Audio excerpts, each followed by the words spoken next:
Romantic कहानी भाभी। गांव की सुबह हमेशा की तरह शांत थी, लेकिन रवि के मन में आज कुछ अलग ही हलचल थी। उसके बड़े भाई की शादी को अभी कुछ ही महीने हुए थे और घर में नई भाभी सिया के आने से जैसे हर कोना खिल उठा था। सिया बहुत सुलझी हुई और हंसमुख थी। घर के काम करते हुए भी उसकी मुस्कान कभी कम नहीं होती थी। रवि शुरू में उनसे थोड़ा झिझकता था, पर धीरे धीरे दोनों में एक अपनापन सा बन गया। वो उसे पढ़ाई के बारे में समझाती, उसके सपनों के बारे में पूछती और रवि को लगता जैसे कोई उसे सच में समझ रहा हो। एक दिन बारिश हो रही थी। छत पर रखे कपड़े उतारने के लिए दोनों साथ गए। ठंडी हवा चल रही थी और बूंदें चेहरे को छूकर गुजर रही थी। सिया ने हंसते हुए कहा, रवि, तुम इतने चुप क्यों रहते हो? रवि ने हल्की मुस्कान के साथ जवाब दिया, पता नहीं, शायद सही लोगों के सामने ही बोल पाता हूँ। सिया कुछ पल के लिए उसे देखती रह गई। उस पल में एक अजीब सी खामोशी थी जो शब्दों से ज्यादा गहरी थी। लेकिन दोनों समझते थे कि ये रिश्ता एक सीमा में ही खूबसूरत है। उस दिन के बाद रवि ने खुद को और अपने सपनों को लेकर ज्यादा गंभीर होना शुरू कर दिया। सिया हमेशा उसे आगे बढ़ने के लिए प्रेरित करती रही। समय बीतता गया और रवि शहर पढ़ने चला गया। जाते वक्त सिया ने बस इतना कहा, अपने सपनों को कभी छोटा मत होने देना।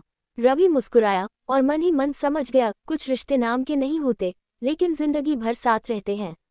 ठीक है, इस कहानी को थोड़ा और इमोशनल और फिल्मी अंदाज में आगे बढ़ाते हैं। शहर में आए रवि को कई महीने हो चुके थे, लेकिन हर बारिश की बूंद उसे उस दिन की याद दिला देती। छत, ठंडी हवा और सिया भाभी की मुस्कान। एक शाम, जब वो अपनी पढ़ाई में उलझा हुआ था, अचानक फोन बजा। स्क्रीन पर नाम था भाभी। रवि का दिल एक पल के लिए रुक सा गया। हेलो। रवि आवाज में वही अपनापन था, लेकिन कहीं न कहीं हल्की उदासी भी। हाँ भाभी, आप ठीक हैं? सिया कुछ पल चुप रही, फिर बोली, बस घर में सब ठीक है। तुम्हारी बहुत याद आती है। तुम तो जैसे इस घर की हंसी साथ ले गए। रवि ने खिड़की से बाहर गिरती बारिश को देखा और धीमे से कहा, कुछ यादें यहीं छोड़ आया हूँ। शायद इसलिए फोन के उस पार सिया हल्के से मुस्कुरा दी, पर आंखों में नमी आ गई। दोनों जानते थे जो वो महसूस करते हैं, उसे शब्द देना सही नहीं होगा। कुछ महीनों बाद रवि छुट्टियों में घर लौटा। जैसे ही वो आंगन में कदम रखता है, सिया सामने खड़ी होती है। दोनों की नजरें मिलती हैं और समय जैसे कुछ पल के लिए थम जाता है। तुम बदल गए हो, सिया ने मुस्कुराते हुए कहा। आप भी पहले से ज्यादा खुश लग रही हैं, रवि ने जवाब दिया। सिया ने हल्के से कहा, क्योंकि तुम अपने सपनों के करीब जा रहे हो और वही देखना चाहती थी। उस रात छत पर फिर वही ठंडी हवा थी, लेकिन इस बार दोनों के बीच एक समझ थी, एक सीमा जो उनके रिश्ते को खूबसूरत बनाती है। रवि ने धीरे से कहा, कुछ रिश्ते अधूरे ही अच्छे लगते हैं, क्योंकि वो कभी टूटते नहीं। सिया ने आसमान की तरफ देखते हुए जवाब दिया, और कुछ एहसास बस दिल में ही रहने चाहिए, ताकि वो हमेशा सच्चे रहें। उस दिन के बाद रवि वापस शहर चला गया, लेकिन अब वो सिर्फ यादों में नहीं जी रहा था, वो अपने भविष्य को बना रहा था। और सिया वो हमेशा की तरह घर की मुस्कान बनी रही, लेकिन उसके दिल में एक कोना हमेशा उस अनकहे रिश्ते के नाम रहा। शहर लौटने के बाद रवि ने खुद को पूरी तरह अपने करियर में झोंक दिया। दिन रात मेहनत, नए लोग, नई दुनिया, लेकिन कुछ यादें थीं जो हर रात खामोशी में वापस आ जाती थीं। एक दिन अचानक उसे खबर मिली, भाई और भाभी शहर आ रहे हैं, उसी शहर में जहां वो पढ़ाई कर रहा था। रवि का दिल तेजी से धड़कने लगा। जब वो स्टेशन पहुंचा, भीड़ के बीच उसने सिया भाभी को देखा। वही सादगी, वही मुस्कान, लेकिन अब उनमें एक अलग सा आत्मविश्वास भी था। कैसे हो रवि? अच्छा हूँ, अब शायद और अच्छा हो जाऊं, उसने हल्की हंसी के साथ कहा। कुछ दिन वो लोग शहर में रहे। इस बार माहौल अलग था। गांव की सीमाएं नहीं थीं, लेकिन दिलों की सीमाएं अभी भी थीं। एक शाम, तीनों 7 दिन के बाद लौट रहे थे। भाई किसी काम से आगे निकल गए और कुछ पल के लिए रवि और सिया अकेले रह गए। खामोशी भारी थी। सिया ने धीरे से कहा, रवि, हमें एक बात हमेशा याद रखनी चाहिए, हर एहसास को मुकाम मिलना जरूरी नहीं होता। रवि ने गहरी सांस ली। मुझे पता है भाभी, और शायद इसी में इसकी खूबसूरती भी है। सिया मुस्कुराई, तुम अब सच में बड़े हो गए हो। उस रात रवि ने पहली बार अपने दिल को पूरी तरह समझाया, कुछ रिश्ते सिर्फ सिखाने के लिए आते हैं, पाने के लिए नहीं।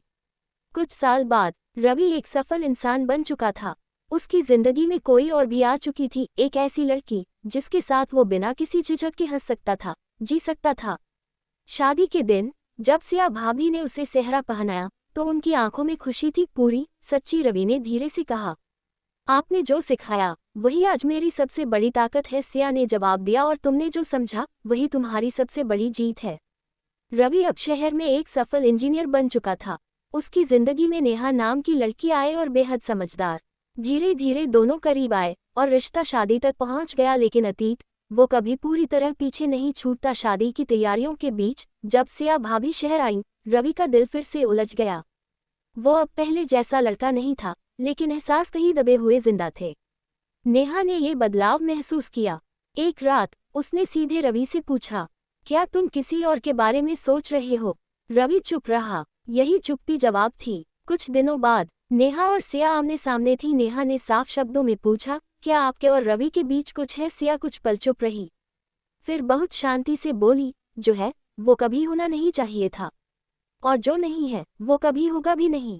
नेहा ने उसकी आंखों में देखा, वहां सच्चाई थी, कोई लालच नहीं, कोई स्वार्थ नहीं। उसी रात सिया ने रवि से आखिरी बार अकेले में बात कर, रवि, ये जो तुम्हारे दिल में है इसे ही खत्म करना होगा।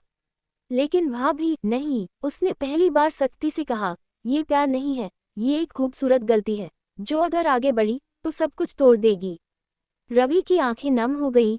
तो जो मैं महसूस करता हूँ वो गलत है, सिया ने धीरे से कहा। एहसास गलत नहीं होते, लेकिन हर एहसास सही नहीं होता। शादी का दिन आ गया। रवि मंडप में बैठा था, लेकिन उसका मन अब शांत था, क्योंकि उसने फैसला कर लिया था। फेरे लेते वक्त उसने नेहा का हाथ मजबूती से पकड़ा, इस बार बिना किसी झिझक के। भीड़ में खड़ी सिया मुस्कुरा रही थी। इस बार उसकी आंखों में आंसू नहीं थे, सिर्फ सुकून था। शादी के बाद जब रवि आशीर्वाद लेने झुका, सिया ने बस इतना कहा, अब तुम सच में सही रास्ते पर हो। रवि ने हल्के से मुस्कुराकर जवाब दिया, क्योंकि आपने मुझे रास्ता दिखाया। शहर की चमक दमक में रवि की जिंदगी बाहर से परफेक्ट दिख रही थी, अच्छी नौकरी, नेहा से शादी तय और परिवार का साथ। लेकिन अंदर ही अंदर वो एक ऐसी लाइन पार कर चुका था जहां से लौटना आसान नहीं था। सिया भाभी के साथ उसका रिश्ता अब सिर्फ अनकहा एहसास नहीं रहा था। कुछ मुलाकातें, कुछ छूट और कुछ छुपे हुए पल, सब कुछ धीरे धीरे एक राज बन चुका था। नेहा को शक होने लगा था। एक रात उसने रवि का फोन चेक किया, कुछ मैसेज, कुछ कॉल लॉग्स और एक सच्चाई जिसने सब कुछ हिला दिया। ये सब कब से चल रहा है? उसकी आवाज कांप रही थी। रवि चुप था, और इस बार उसकी चुप्पी ने सब कुछ तोड़ दिया। घर में तूफान आ गया। भाई को जब सच्चाई पता चली, उसकी आंखों में गुस्सा नहीं, टूटन थी। मैंने तुम पर भरोसा किया था। रवि, ये शब्द किसी थप्पड़ से ज्यादा भारी थी। सिया खामोश खड़ी थी, क्योंकि अब कोई सफाई इस रिश्ते को सही नहीं ठहरा सकती थी। कुछ दिनों बाद नेहा ने रिश्ता तोड़ दिया। भाई ने रवि से बात करना बंद कर दिया, और सिया, उसे उस घर से जाना पड़ा। एक एक करके सब कुछ बिखर गया। कहानी यही खत्म नहीं होती। कुछ महीनों बाद रवि को एक खबर मिली। सिया शहर छोड़कर कहीं दूर चली गई थी, बिना किसी को बताए। रवि ने उसे ढूंढने की बहुत कोशिश की, लेकिन वो जैसे हवा में गायब हो गई। एक दिन पुराने मैसेज पढ़ते हुए उसे सिया का आखिरी मैसेज मिला, जो उसने कभी देखा ही नहीं था। रवि, हम जो कर रहे हैं वो सिर्फ हमें नहीं, सबको तोड़ देगा। अगर हो सके तो यहीं रुक जाना। रवि देर तक स्क्रीन को देखता रहा। इस बार उसकी आंखों में आंसू थे, लेकिन अब कुछ बचा नहीं था। हर कहानी में प्यार जीतता नहीं, कभी कभी गलत फैसले सबसे खूबसूरत रिश्तों को भी बर्बाद कर देते हैं।